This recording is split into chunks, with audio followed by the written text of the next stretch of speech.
Guys, जब हम हिंदी साहित्य में आधुनिक काल के बारे में कुछ और पढ़ते तो वीडियो शुरू करते हैं। श्रीधर पाठक 1859 ईस्वी, जन्म 1928 में मृत्यु।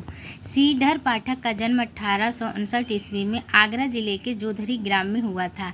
इन्होंने खड़ी बोली एवं ब्रजभाषा दोनों में कविताएं की। श्रीधर पाठक खड़ी बोली के प्रथम स्वच्छंदवादी कवि हैं। इनकी रचनाएं हैं जगत सच्चाई सार, कश्मीर सुषमा, भारत गीत, मनोविनोद, धन विजय, गुणवंत हेमंत, वन नाटक, देहरादून, स्वर्गीय बीड़ा, सांध्य अटन।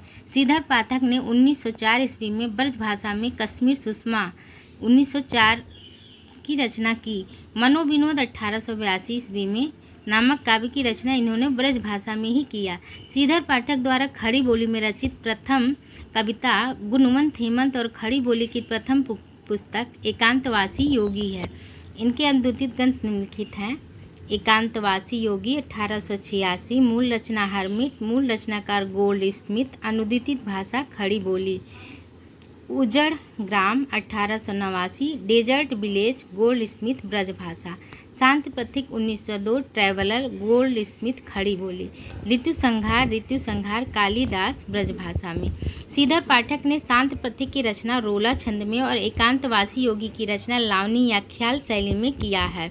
मातृभाषा की उन्नत के लिए श्रीधर पाठक ने लिखा है, निज भाषा बोलहूँ लिखहूँ, पढ़हूँ गुनहूँ सब लोग, करहूँ सकल विषयन विषय, निज भाषा उपजोग। देश प्रेम, समाज सुधार और प्रकृति चित्रण की कविताओं का मुख्य विषय रहा है। बाल विधवा कविता में श्रीधर ने बाल विधवाओं की व्यथा का चित्रण किया है। जगत है सच्चा, तनिक न कच्चा, समझो बच्चा इसका वीर। ये श्रीधर पाठक की पंक्ति है। प्रकृति यहाँ एकांत बैठी निज रूप सवारती, पल पल पलटस भेष छनकी, सभी छिन्न छिन्न धारती। ये भी श्रीधर पाठक की पंक्ति है। लिखो न करो लेखनी बंद, श्रीधर सम सब कवि स्वच्छंद। श्रीधर पाठक।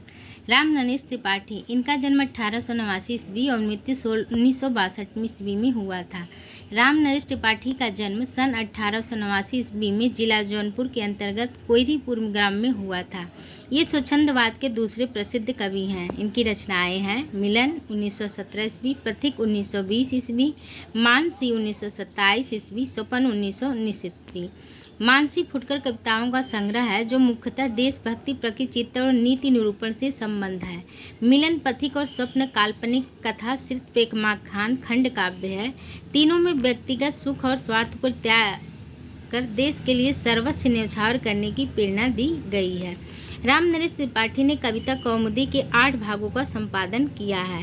त्रिपाठी जी ने गांव में जाकर सोहर और विवाह गीतों को सुनकर और उनका चुनाव करके कविता कौमुदी में संकलित किया है। ग्राम गीतों के संकलन का प्रथम प्रयास राम नरेश त्रिपाठी जी ने किया है। इनको गीतों के कुछ उदाहरण हैं। सच्चा प्रेम वही है जिसकी तृप्ति आत्मबलि पर हो निर्भर, त्याग बिना निष्प्राण प्रेम है, करो प्रेम पर प्राण निछावर। देश प्रेम वह पुण्य क्षेत्र है, अमल असीमित त्याग में विलसित, आत्मा के विकास में से जिससे मनुष्यता होती है विकसित। पराधीन रहकर अपना सुख शोक कह सकता है, वह अपमान जगत में केवल पशु ही सह सकता है। गंध विहीन फूल है जैसे चंद्र चंद्रिकाहीन, यूं ही फीका है मनुष्य का जीवन प्रेम विहीन।